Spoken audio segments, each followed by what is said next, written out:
numbering of the chapter not in sequence? Why is it from 4? We move right away to what? 7. Okay? Because the main reason there, if we follow the sequence, chapter 10 will be the last one. So oftentimes we don't have enough time for the last chapter. And we found out that when students go to the organic chemistry, they are not prepared, or the stuff that they being taught there is just like Greek word to them. They don't understand it. So at least by making the sequence rearranged to cater the needs, so the students should be more prepared when they go to the orgo. Okay, so we're going to continue with chapter 10. We started with the BESPER, the valence shell electron pair repulsion model or theory. So we said that the BESPER, okay, that's the one that dictates what will be the geometry of a particular molecule. Okay, so the BESPER follow in such a way that they will arrange in a geometry that minimize electron repulsion. So when you say minimize electron repulsion, what happened is the atoms in the molecule arranged in a way that their electrons are far from one another to minimize electron repulsion. And you've been given the different geometry depending on the number of bonding pairs and lone pairs. Okay, so that's what you have learned last time. So aside from BESPER, you have the geometry. And I told you, you don't need to memorize them. It will be given to you. Okay. All you need to do is you know how to relate those geometry when you are asked to predict, okay, the geometry of a given molecule. So the way that you do this geometry, you have to write them in terms of the Lewis structure. And in the Lewis structure, you end up, okay, with the different AXN thing. Remember these ones? I think that's the only thing that you need to know. So the corresponding number of X and E will lead you to a certain geometry. Now, in addition to geometry, we also discussed polarity. So polarity, we just said, is something to do with the total electronegativity that you have in a given molecule. So if you sum the polarity that you have, so you need to know the knowledge that you have learned from chapter 9, which is electronegativity. So if you make a vector summation of all of them, if they cancel out, your dipole moment is equals to 0, which means it's nonpolar. If you have what we call a vector direction, or your dipole moment is not equals to 0, then you have a polar substance. Okay? And another way of knowing the polar is knowing if they have a dipole. What is that dipole? So in a molecule, you have a partially negative and a partially positive end. So for instance, if you have water, so if you're going to look at this, there's an electron here and then an electron here. So you could say the direction of the vectors like that one. So this is the partially positive end and this is the partially negative end. But for a CO2, what do you have?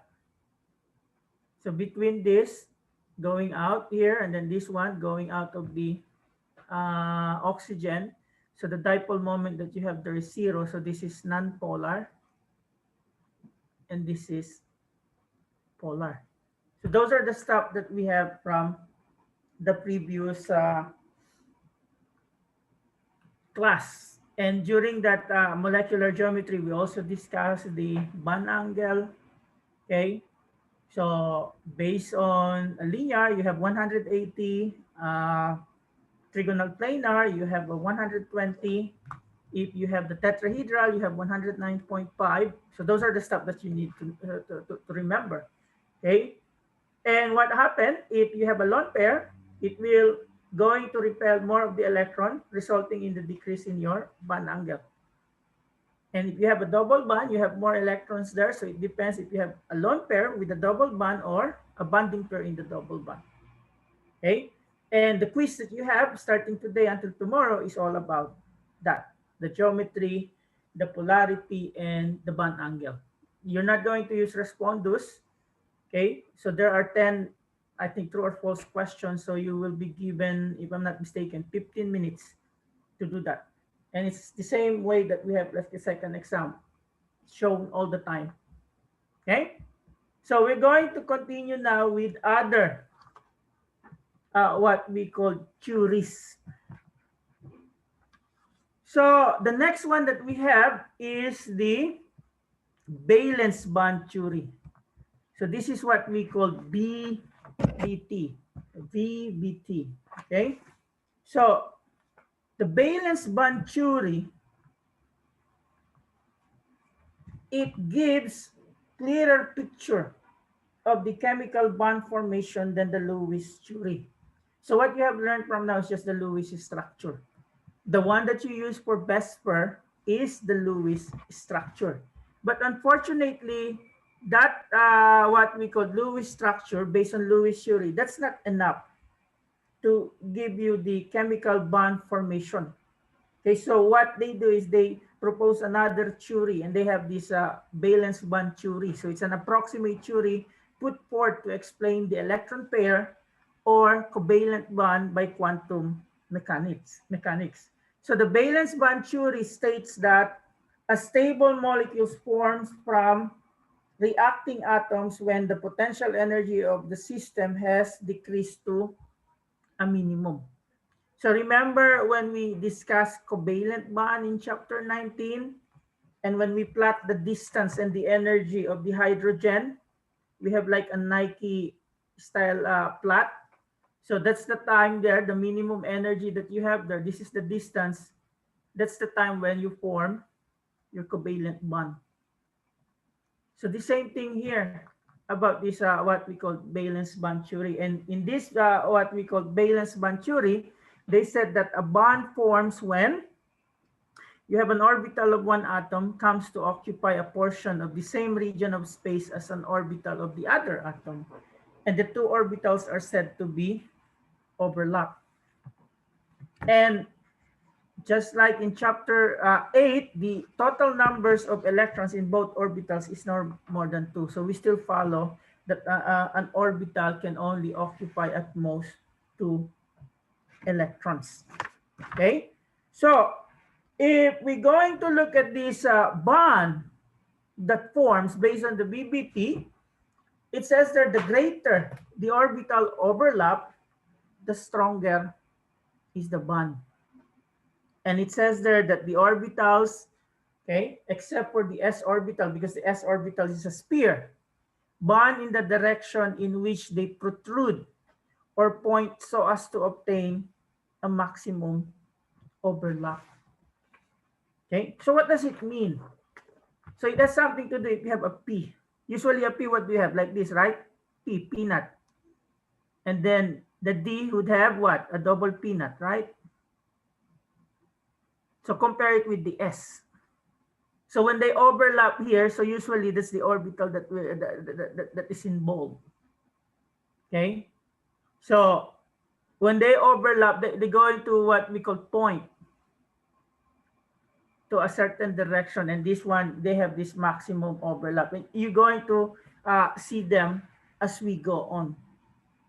And important on this VBT is the so-called hybridization. Okay? So what does this hybridization mean? So there's a formation of hybrid orbitals. So hybrid orbitals, these are orbitals that is used to describe the bonding that is obtained by taking combinations of the atomic orbitals of the isolated atom. So when we're talking about hybridization, this is the mixing of 2 or more atomic orbitals. And what they do, they form a new set of orbitals, hybrid orbitals. So what does this mean? So what are the orbitals letters that we have? Anyone? What do we call the orbitals in terms of letters that we have? So we have letter what? S, S, S. What else? P, P D, and F. D. F, F, Okay. So maybe we'll just do the SPD. You seldom use the F. So how many orbitals does the S has? Anyone? If you still recall One. your 2, okay, orbitals of S only have one, right? Why? If you're going to look at the number, okay, S is equals to what? When L is equals to 0. And M sub L value is always 0. Now, your P has how many orbitals? Degenerate orbitals, as we call them. How many orbitals does the P has? 3. Okay, and the D has 5. 5, So what happened in the hybridization is you're going to mix those orbitals. And the number of hybrid orbitals formed always equals the number of atomic orbitals that is used. So what does it mean?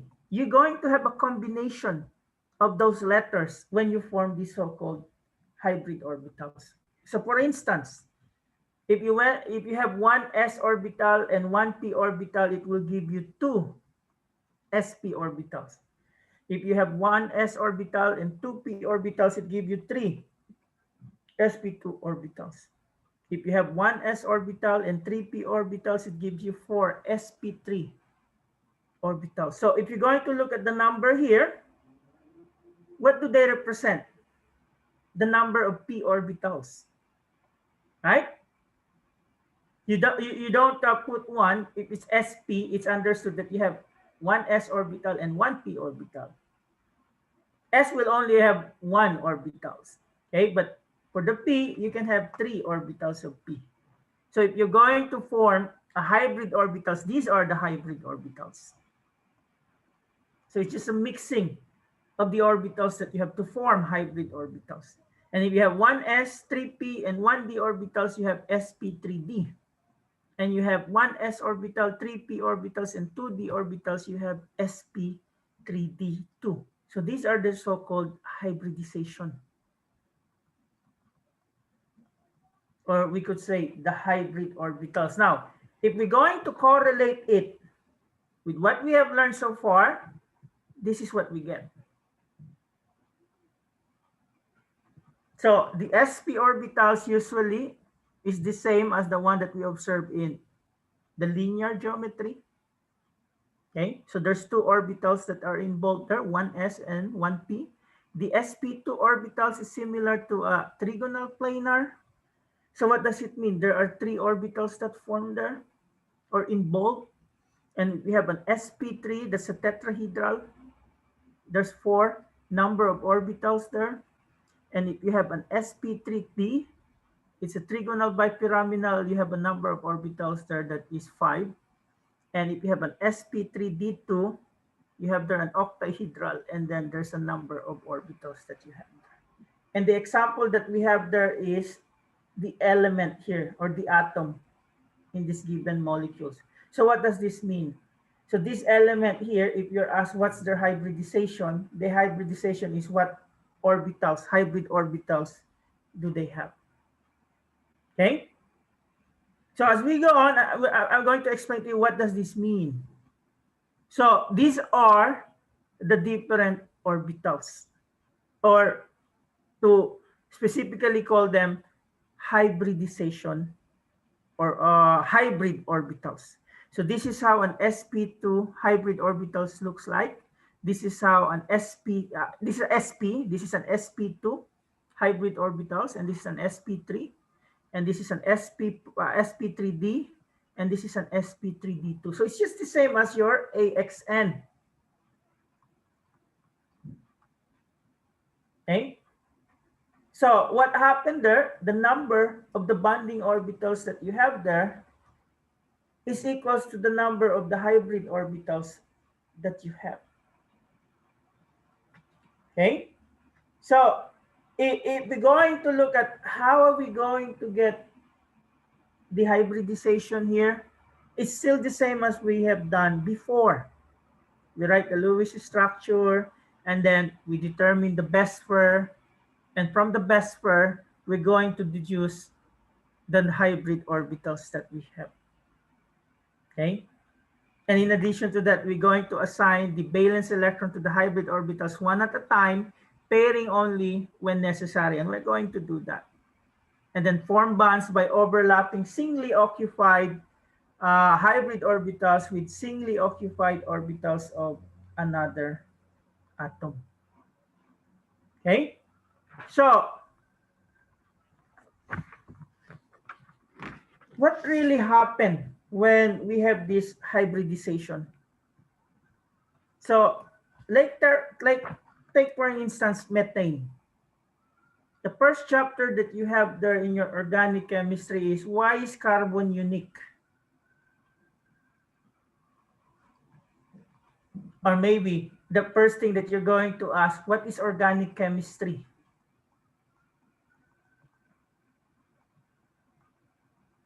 Are you going to say, are you going to answer organic chemistry is the study of carbon containing compound? Is that how you're going to say it? Anyone? Is organic chemistry all about carbon? No, because methane No. is has carbon but isn't an organic molecule. Methane is an organic molecule.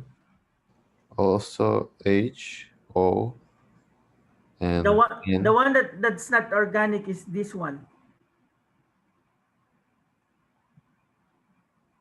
Carbon dioxide, monoxide, carbon dioxide, carbonate. They are not organic. They are inorganic compound. So the way that they do it is carbon and hydrogen and sometimes oxygen. Okay, but not all carbon compound are organic. I gave you already here the difference. But what make carbon unique is because of this hybridization. Okay, what is the valence electron of carbon? Anyone? 4. Okay, valence electron of carbon is 4. So that means you have it like this, right? Now, let's try to use BBT to explain this uniqueness of carbon, especially when they form methane. So it says here, BBT allows us to explain 2 steps, promotion and hybridization. What's the electron configuration of carbon? What's the atomic number of carbon? 6. 6, right? So that means you have 1s2, 2s2, 2p2. Am I right? Everyone follow where I get those things? If you recall, we still have our electron configuration for exam 2. Now, if we're going to look at these orbitals that we have, so let's take away this one. And let's concentrate on this. Okay, so let's say 1s here, and then you have what? 2s here, and then you have 2p. And if you're going to look at the number of orbital, I have 1 here, I have 1 here, and I have 3 here. So what will happen if I'm going to put here the electrons? So how I'm going to put the electrons in this orbital? Anyone? So I have here what? 2, and then 2. like that. Because it says here promotion. So the question I would like, what will I promote?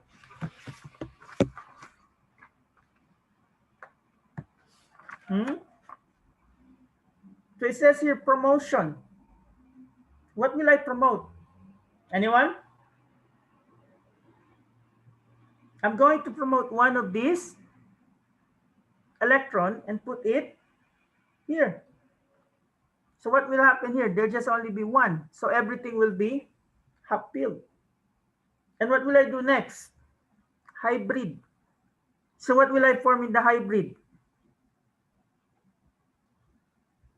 Those 4. Now you may ask, why 4? Where did I get that 4 orbitals? I just mix them. I just mix the X and the P. So each of them is now an sp3. And each of them has now what? 1 electron. So if I'm going to do it like this, but I think the way that they have here, instead of what we call sp3, we have here sp2. So this is not the exact thing for the CH4. So if you're going to look now at the what we call material, the orbitals that we have here. So I have a 1s here,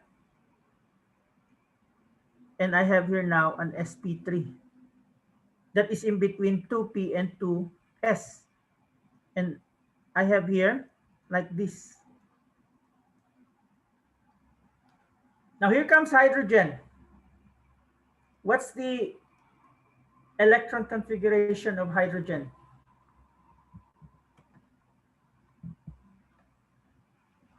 Anyone? What is the 1. electron configuration of hydrogen? It has 1 atomic number, so it's just 1s1, right? So if you have an s, what does it mean? You only have 1 electron in an orbital. So what does this mean? So if you have 4 hydrogen, so each of them will, one go here, the other one go here, the other one go here, and the other one go here. So if you're going to look how the hybridization look like, from this one, you mix it with this, you have it like this one. So the way that you will have here now, you have a carbon, so you have like ring there, a ring there, a mode there, and a mode there. And then you have a hydrogen, which is a sphere. So that's where the overlap comes in. Okay. So the promotion that we have here is you have 1 electron from the s orbital going to the p orbital. So from that, okay, you have 4 orbitals that are half-filled. So you mix the 1s and the 3p orbitals, so you end up with sp3. Why is it sp3? Because it's a mixing of 1s orbital and 3p orbitals. Is that clear? Yes. Okay, because you may ask, why is it sp? So that means it's a mixture of 1s and 1p. Why is it sp2? It's a mixture of 1s and 2p orbitals. Now it is sp3. Okay, so in an sp3 there's no more 2s and there's no more 2p. What you have now is a hybrid orbitals. Now the energy of the hybrid orbitals, it's in between the p and the s. Why in between? Because it's a mixture of an s and a p. Okay, now let's try another one. How sp2 was formed. Because what we have now is bf3. So the way that we look at this, so this is your boron. Okay, so in the boron you have what? 1s2, 2s2, 2p1, right? So the way that you're going to promote them is what? You remove one of the electron in the 2s and then promote it in a 2p. So how many orbitals now is half-filled? Anyone? 3. 3. So you have the 1s and 2p. So what you're going to do, you're going to mix them. So you can only mix your orbitals if they have at least one half-filled orbital, or if their orbitals half-filled. Okay. Now, as you could see, oh, there's a p orbitals that's left. Why? Because it doesn't have any electrons on it. Electrons. Okay. So what will happen? Will p interact in the bonding? Okay. Maybe another kind of binding, but not the same as the one when you put the electrons coming from another atom. So as you could see here, they can accommodate 3 electrons from another atom. Okay, so each of them would form a bond. And here comes fluorine. So what's fluorine? How are we going to look at the fluorine? Fluorine would have what? If we're going to look at the valence electron, how many valence electrons fluorine has? 7. 7. So if you had 7, that means it needs what? 1 electron to complete its octet. Okay, and that 1 electron can be supplied by each electron that you have here. So you have 3 here, so that means you can supply their 3f, 1f here, 1f here, and 1f here, forming you, okay, this thing, the BF3. And what you're going to, I'm not sure if, oh, no, it's not here. So the way that you're going to have it is like this. It's not really symmetric, but the way I try to make it is like 180 degrees. So this is your B, and then in each of these, you're going to have an F. And in that case, since this is what, there's a p orbital, it can be like that one also. So that's the thing where they overlap. Now the question, what happened to p? At least here for p, it's none. It remains as is. Okay? So that's how your sp2 form.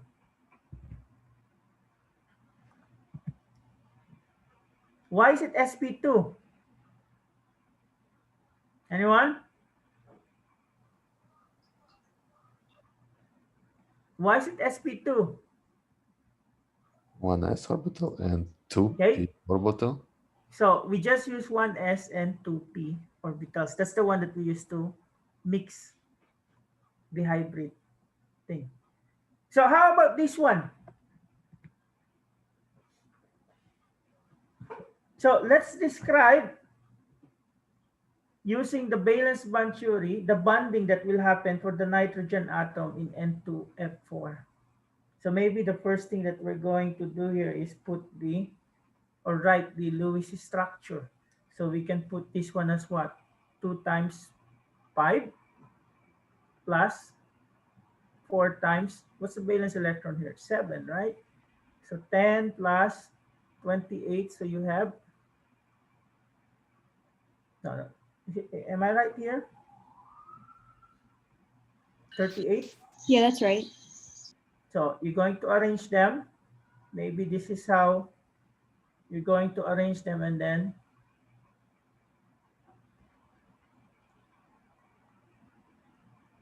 so how many electrons did you spend from the bonding pairs here? Okay. 10. So 1, 2, 3, 4, 5, 10. So minus 10 there.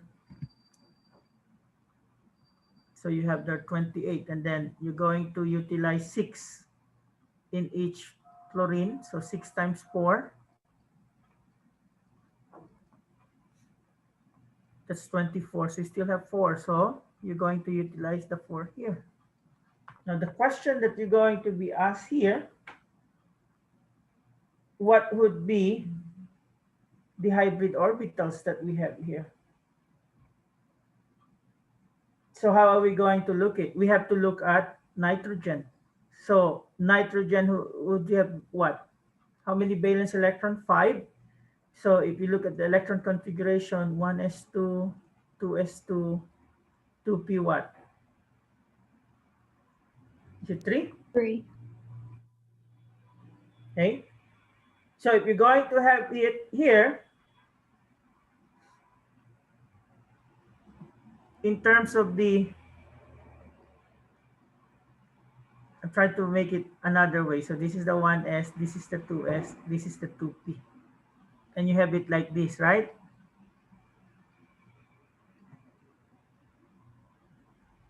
Now my question, okay, I mix the 2s here with the 2p. What do you think?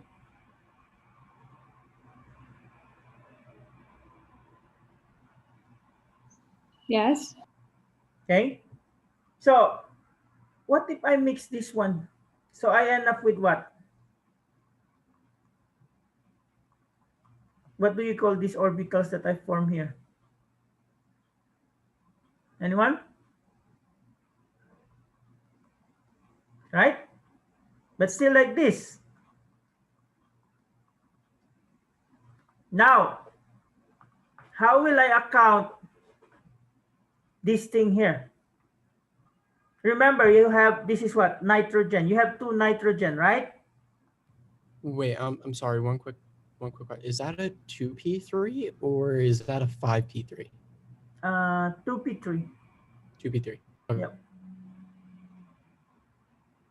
So, how am I going to account this one in the bonding here? So each of the half field represent what? Unpaired electron. Okay. Each of the half field here represent, no, okay. How will I? So one line here, one line here, one line here. You see that? So we concentrate on the nitrogen. So what does this mean? This each half field here that represent the line that we have in each nitrogen. Now what does this represent? That represent your lone pair. So if you are asked what's the hybridization of nitrogen here, what will be your answer? Anyone? It's sp3. Okay. So the nitrogen here represent an sp3, and if you are account how that sp3 is utilized, you could say 3 of them is used for bonding pairs while 1 is for lone pair. You see the difference here? Compared with carbon where everything was just what? Like this?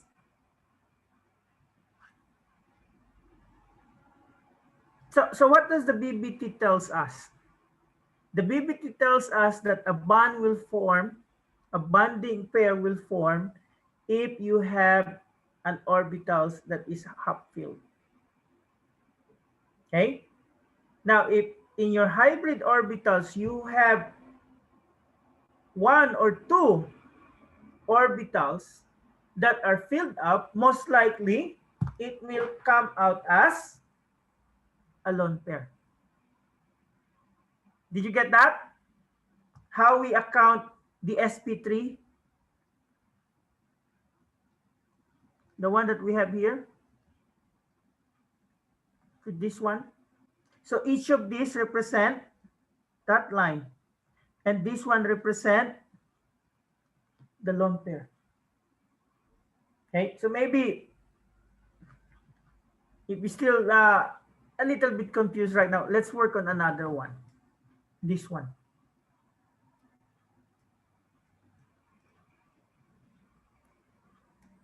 So if we're going to look at this, let's try to look at chlorine. What is the valence electron of chlorine? 7. Okay, it's 7. Right? So if we're going to write your chlorine, okay, we can start in terms of the valence shell electron.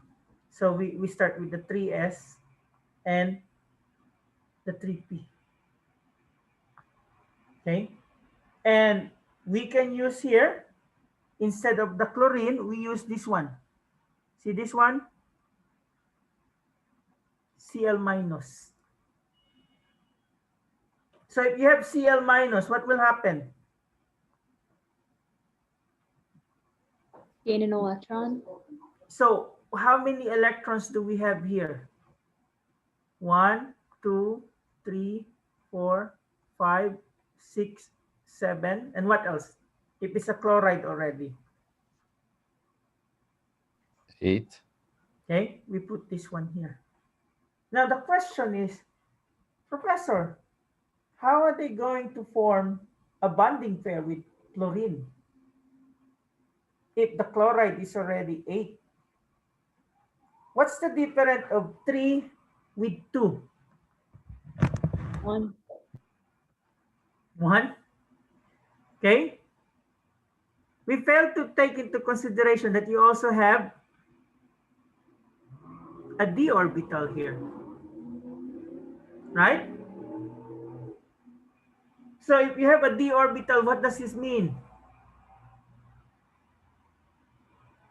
I can get one of the d orbitals then and mix it with the p and the s, right? What will I do? Can I do a promotion here? The answer is yes. Because the only way you can form a bond is at least one of them to have half-filled electron. So how are you going to form the half-filled orbitals? You promote one of these electron to this. And what will happen if you mix this, this, and one of these? What do you form? You form 5 hybrid orbitals that has what? sp3d.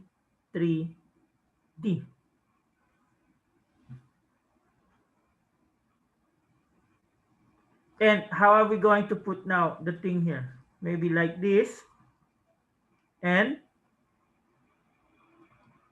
like this. You follow?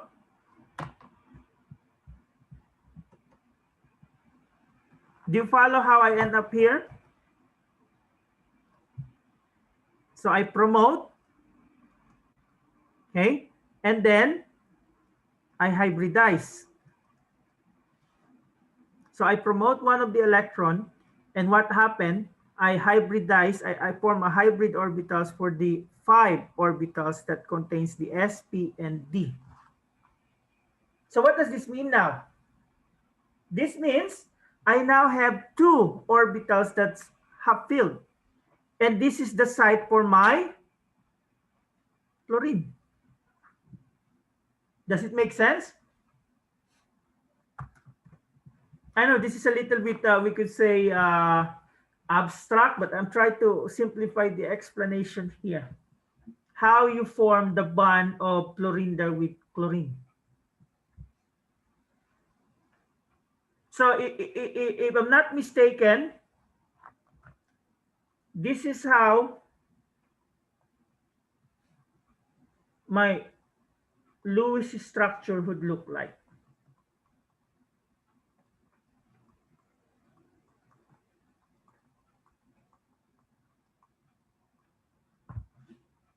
So here what I did is I predict first the Lewis structure based on the valence bond theory. And what we're going to do is we double check if indeed that is the Lewis structure. Now, why did I say that's how it looks like? Because I have 2 half-filled orbitals here. So I can fill it up by getting the electron from chlorine. And when they overlap, they form a bond. Now, these 3 lone pairs here, this is due to the filled orbitals that you have there in the hybrid orbitals. So let's try to see if indeed that's the right Lewis structure. So you have ClF2 minus. So Cl would have 7, right? And then this one, 7 times 2, so that's 14. So 14 plus 7, that's 21. Is this plus or minus with a negative? Anyone? Plus. Plus. Okay, plus, so you have 22. Okay, so 22.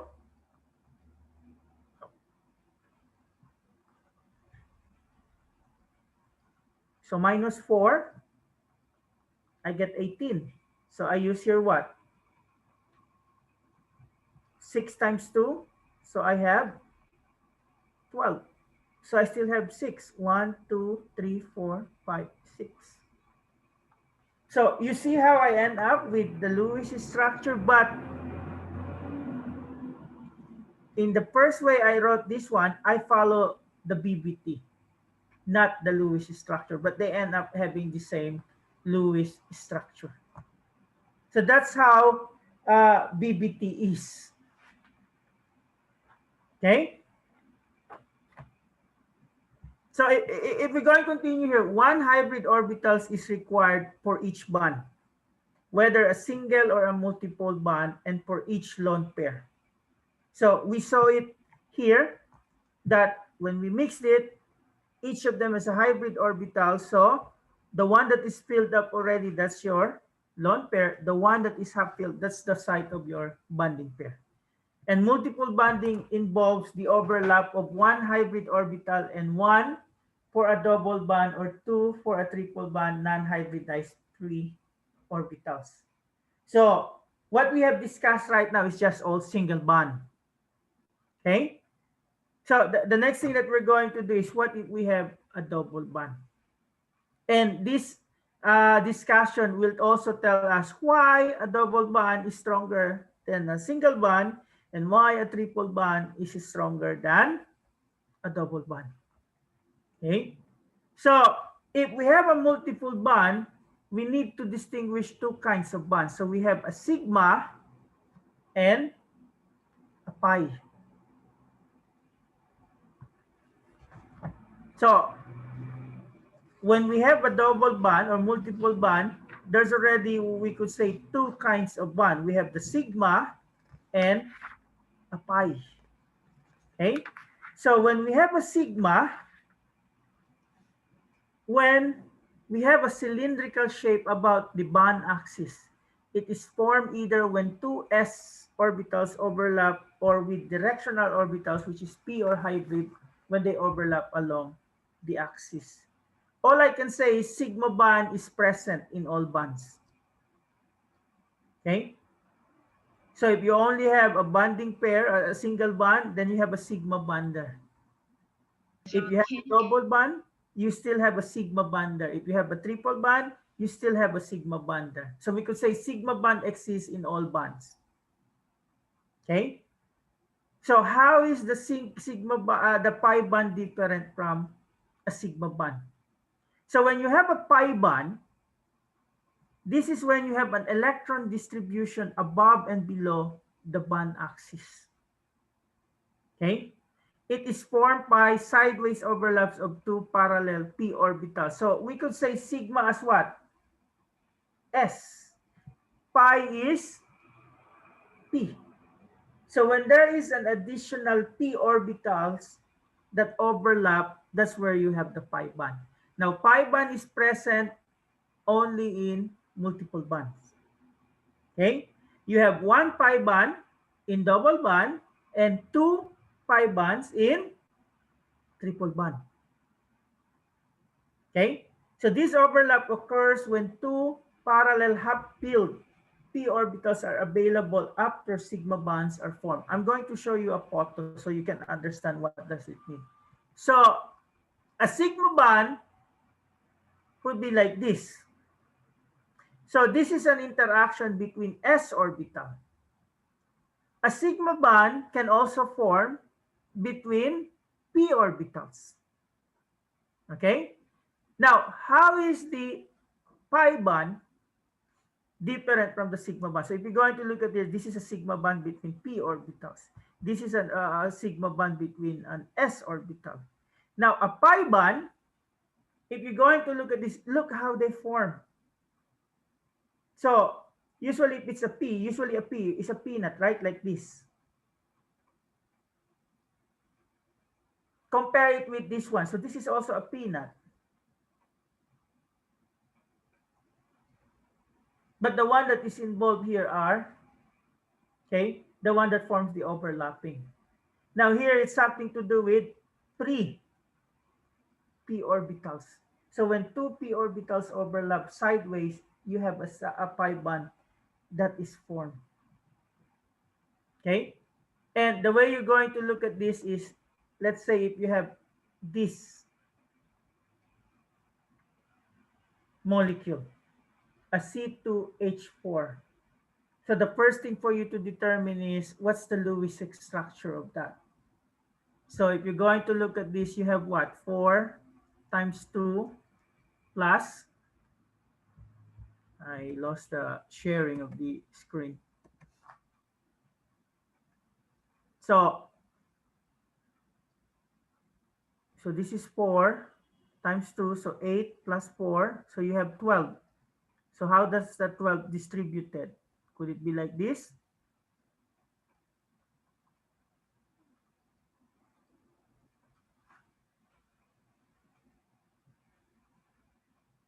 So the question that you can that can be asked to you, what is the hybridization of your C here?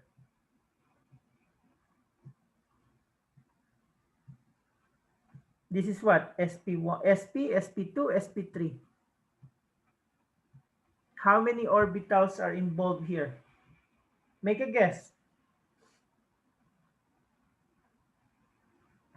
How many orbitals do you think you have here that is involved? So you have here 1, 2, 3. So that means this is an sp2. So that means you have what? An available p orbitals there. So that p orbitals, that's the site of your, this one. This is where the pi bond works. Now, if you are asked here, how many S and how many pi bonds do you have? How are you going to get that? Anyone? 4 sigma and 1 p. 4 and 1. Is that how you look at it? What did I told you? Sigma is always present in all bonds. So that means you also include this one. This is sigma, this is sigma, this is sigma, this is sigma. There's a sigma here and a pi. So you have the 5 sigma and 1 pi bond. Okay? Let's have another one. So this is C2H2. So if you're going to write the Lewis structure for that, it's like this one. Because you have the 8 from carbon and 2 from hydrogen, so you have 10 electrons that you need to share. So how many bonding pairs do you have there? How many are used for what we call sharing of the electrons that you have there? Okay. 1. So if you're going to look at here, so you have this one here, and then this one here. Now, when you utilize this one, you have how many pi bonds here? If 2. I ask you how many sigma and how many pi bonds does this has, what is your answer? That's the type of question that you're going to be asked. How many sigma? 3. 3. How many pi? 2. 2. Okay. Now you may ask, Professor, how did they get that? I told you, sigma is always present in all bonds. So this is 1, 2, and 3. Where did I get the 5? If you have a double, how many pi? How many pi bond do we have if we have a double bond? 1. 1. 1. If we have a triple bond, Two. We have 2. Now you may ask, how do we know that it has 2? Because you have 2 pi bonds here. So as you're going to look at here, the hybridization that you have is sp. So that, what does it mean? Your 2p there are available. So it can be like this and it can be like this. Remember, the p orbitals that we have, one is like that, the other one is like this, and the other one would be, it is the x and then the y and then the c axis. So only one of them hybridized with the s. So there are 2 available p there. So that forms your pi bond. Okay? And then you may ask yourself, how do you know is there the strength in terms of the sigma versus the pi? This additional interaction here, that's the one that makes the multiple bond stronger than the single bond. So if it's a double bond, there's only 1 pi bond that you have there. If it's a triple bond, there's 2 pi bonds that you have there. And in terms of the strength, try to look at it between the sigma and the pi. Okay, so as I told you, sigma is always present, but the presence of the pi add additional strength. Okay, so sigma is just like S, shaking hands. Pi would just be like prayer because the interaction is like that. Okay, so you can just cut it off.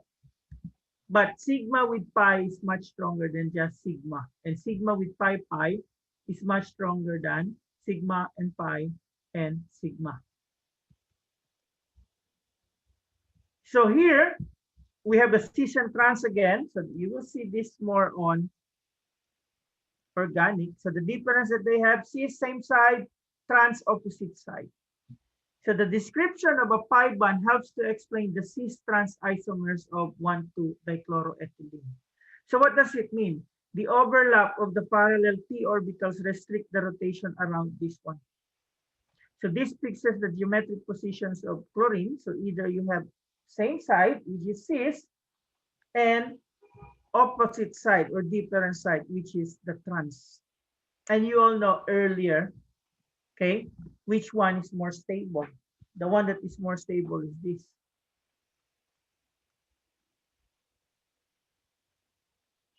Okay. Now, let's try to describe this one. How many sigma do we have here?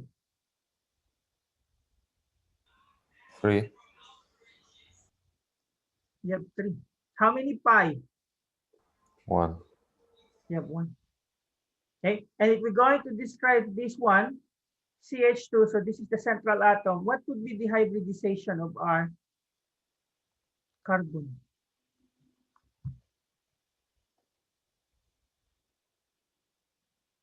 What do you think is the hybridization of our carbon here? So the choices that you have is from sp, sp2, sp3, sp3d, sp3d2. What would be your answer? So the way that, sp2, okay. So the way that you're going to do is you go back to electron configuration. You have the 1s, 2s, and then the 2p. And then you have it like that, right? Because this is carbon. Now the question that you're going to do is, how are you going to do the promotion here? So you're going to promote one of them, going here, okay? So you will have it like this.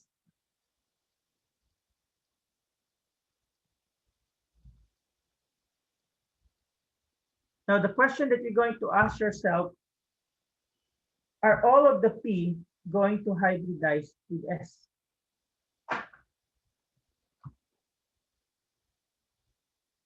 What do you think? How many bonding pairs does the carbon has here? At C, not S, the C. How many bonding pairs do you have here? Remember, the bonding pairs, okay, is formed when you overlap a half-filled orbital. So how many bonding pairs do you have here? Anyone?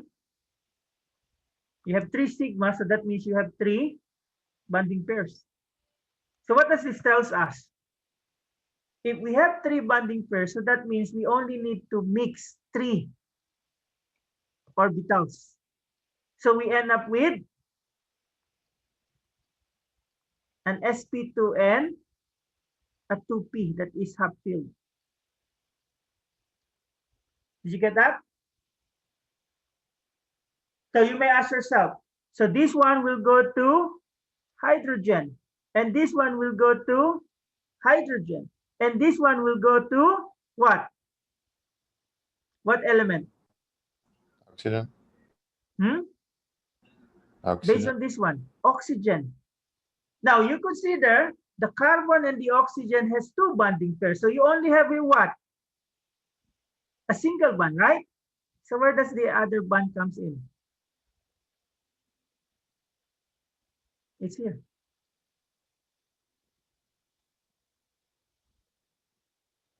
And what is that interaction when you put another one here from the oxygen? That's your PP. Remember 2p. So that's your PP. And then you just put I. So that's your pi pi. Did that help? So the formation of the multiple bond is due to the presence of a p orbital that was not included in the hybrid orbitals. So this is an sp2. The technique that will ask you what will be the hybridization is you count how many bonding pairs and lone pairs do you have. And the total of the bonding pairs and the lone pairs, that should be the total of the hybrid orbitals that you have. How many bonding pairs do you have here? 3, right? So if you count S and P2, how many hybrid orbitals are those? 3. CH4. What is the hybridization of CH4? What SP is CH4? Anyone? Hello? sp3d. Is it sp3d? How many bonding orbitals does CH4 has? If Oh, you're going oh. to look, it's like this, right? Yeah. So how many do you have there? sp3. 4. So you're going to find here, which one will give me 4 orbitals? So this is an sp3. 3. Remember, we have it like this earlier.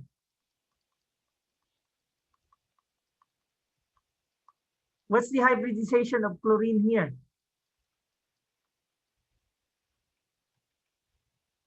So you have 1, 2, 3, 4, 5. So you look at the hybridization that has 5 orbitals. So that is sp3d. That's how you assign hybridization. Okay? So if I put it like this one, what's the hybridization that I have here for C?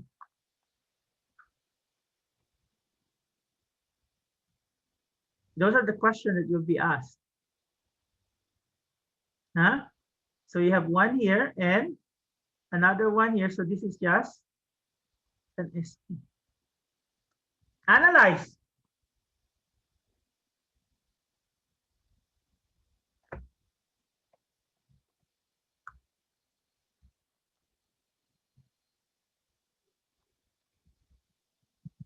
I want you to look over this recording that we have.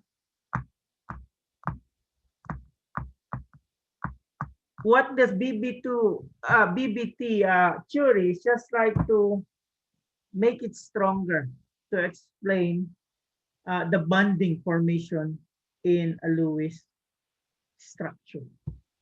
Okay, but I already told you the type of questions that you will be asked in the exam. So we're done with BBT. We go to the next one because the problem with the BBT, it cannot satisfactorily account the properties of some molecules. Like for instance, the oxygen. So what's the problem with the oxygen? It has no unpaired electron. But, okay, instead of being diamagnetic, it is what? Experiments show it's paramagnetic. Remember, I think in chapter 8 or chapter 7, paramagnetic, the ability to have magnetism exists because of the presence of unpaired electron. Now, oxygen, they don't have unpaired electron and should be diamagnetic. But they found out it's paramagnetic. So how are you going to account the behavior of oxygen? BBT cannot explain that. Okay? So BBT, when they did the thing that we have done earlier, they end up with third electron. Okay? So what happened is they need to develop a new Curie. So they have this molecular orbital Curie. So here, if BBT is hybridization in the molecular orbital Curie, this is the formation of bond from the interaction of atomic orbitals to form molecular orbitals. So what does it mean? You have atomic orbitals of one element, atomic orbitals of another element. When they form, they're going to form molecular orbitals. Okay, so for instance here, you have hydrogen. So you have this atomic orbital here. When you mix it, you're going to form two molecular orbitals. One that is bonding and the other one that is anti-bonding. One that is lower in terms of energy than the atomic orbital, one that is higher. So how do you know which one is higher? You have the star. Okay, so the way that they put is sigma 1s and sigma star 1s. So what happened usually when they form? So it can be the formation of the bonding sigma, which is constructive. So when you say constructive, you have it like this, you add it with this, you have a much stronger wave. Compare it with the destructive one. So in the destructive, you have this on this way, the other one on this way, and when you add them, they're gone. They just cancel out. So if you have a destructive interference, you have there an anti-bonding sigma. So this is the bonding, and this is the anti-bonding. So for every orbital, one atomic orbital, another atomic orbital, when you combine one molecular orbital that is bonding and another molecular orbital that is anti-bonding. So a bonding molecular orbital, they have lower energy and greater stability than the atomic orbital, while an anti-bonding or molecular orbital, they have higher energy and lower stability. So all you need to do is when one box meet, there's two boxes that form. One has lower energy, the other has higher energy than the previous box. And what happened? I just try to show you the constructive and destructive thing. So this is the constructive and this is the destructive interference. Now, when you go to the pi, so the p has what? Okay, when you go to the p orbitals, they have three orbitals there, right? So when you mix them, you form this. This is the bonding, and this one is the anti-bonding. Now, if you're going to look at this, the p orbitals doesn't have the same energy. Okay, so two of the orbitals in the p here is much lower compared to the sigma. Okay, the pi that you have there, and then you have the sigma. So you have a pi orbital, pi p, sigma p, and then the pi p and the sigma p star. So again, three here, you form three that's lower, and you form three that is higher. Now you may ask yourself, what will I do with this?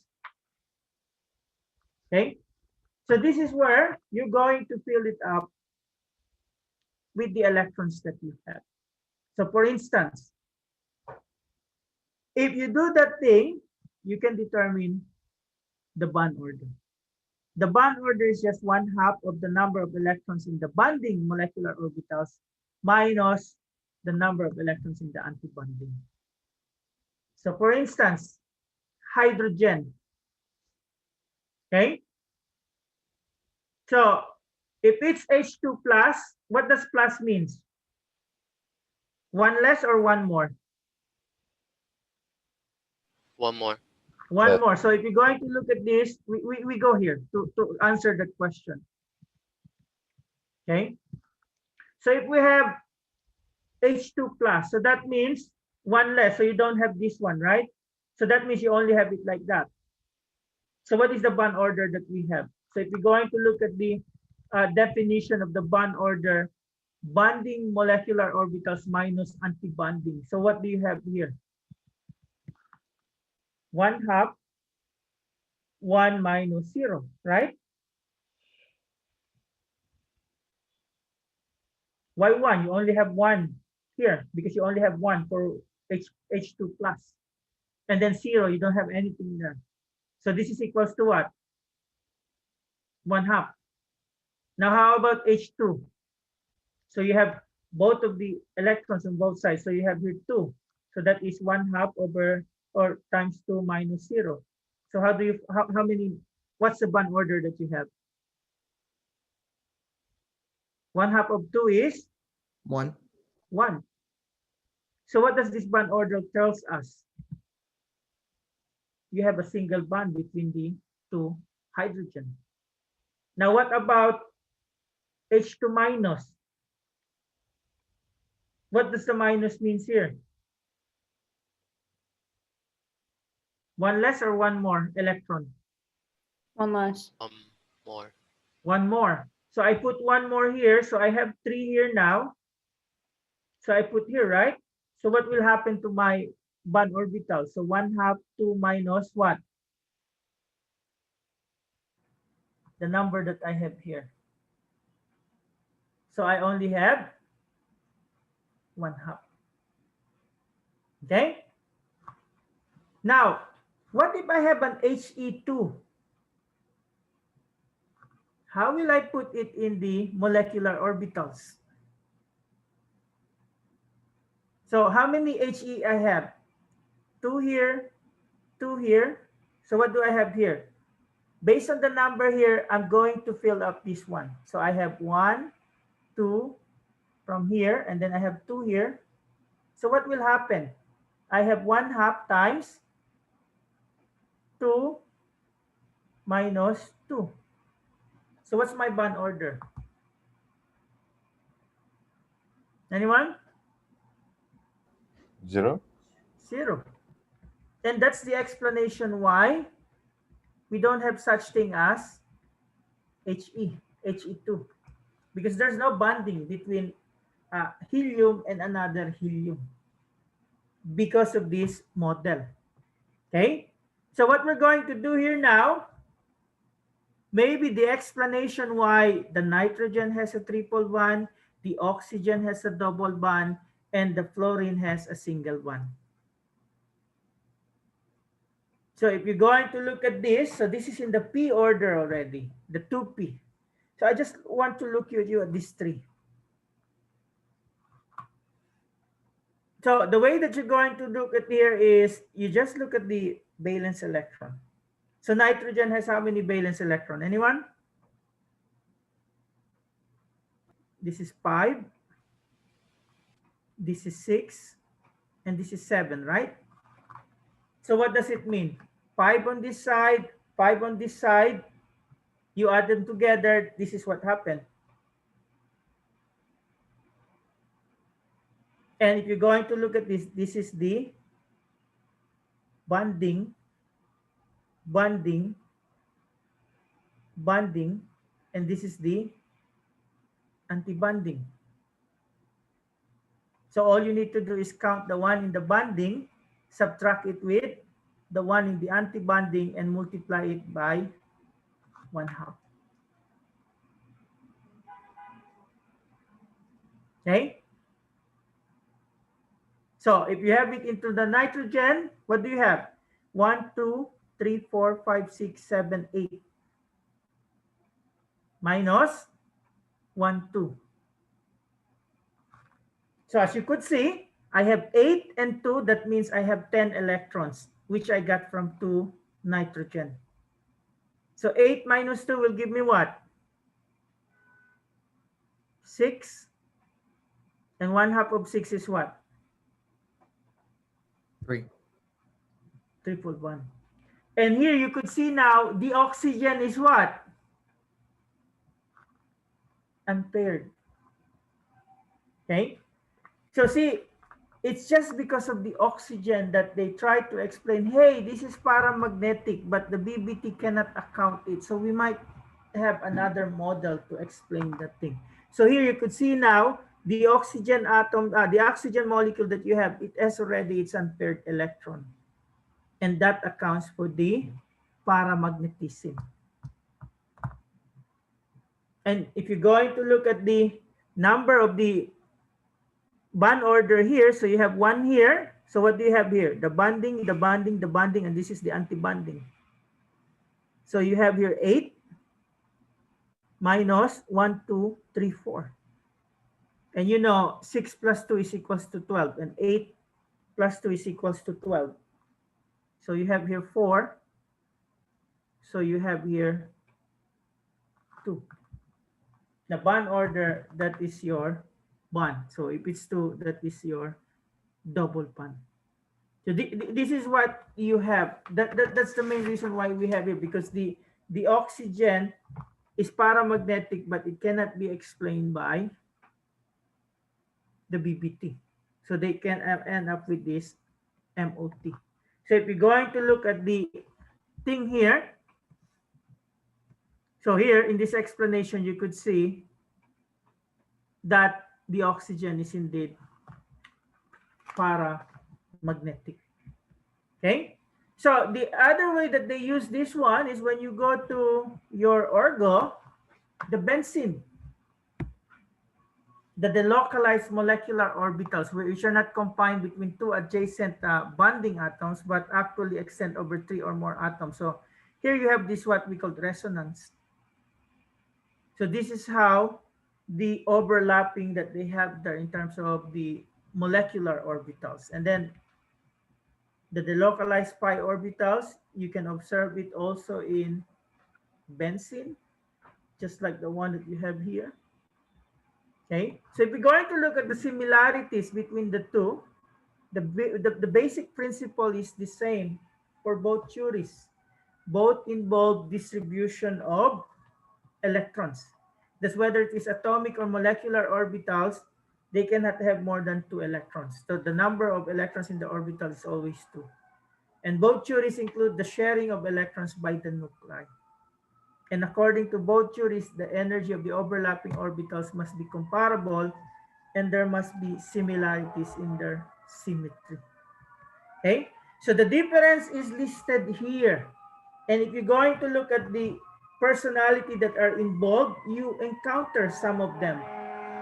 The one in the Hund's rule, you're going to encounter this in Gen Chem 2, London. Okay, so these are the difference between the two. So the way that you're going to be asked question here in the BBT, what is the hybridization?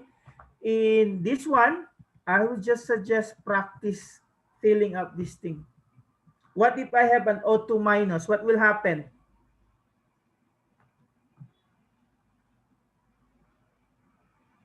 So what will happen if I have an O2 minus?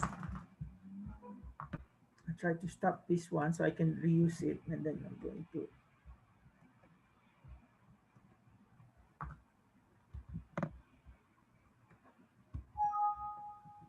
So what happened, okay, if I have an O2 minus here? What will be the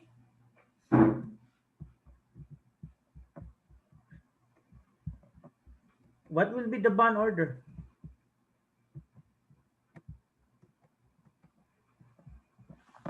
So what if this is an O2 minus? What will I do? Will I add an electron here, or I remove an electron? You add one. I add one. So how will it affect the bond order that we have here? So it will be now 8 minus 5. Because I have here, this is all the stars are anti-bonding. So this is 2, and then this is 3. So I will have here now, what? 3. So the bond order that we have here now is 1/2 of 3, which is 1.5. So that's how the question that you're going to be asked. You will be given that thing, and all you need to do is fill them up. Okay? So that's how we're going to, what we could look at it. So the question that I'm going to ask today, where is it? The polls. Are you in favor for a pass or fail option?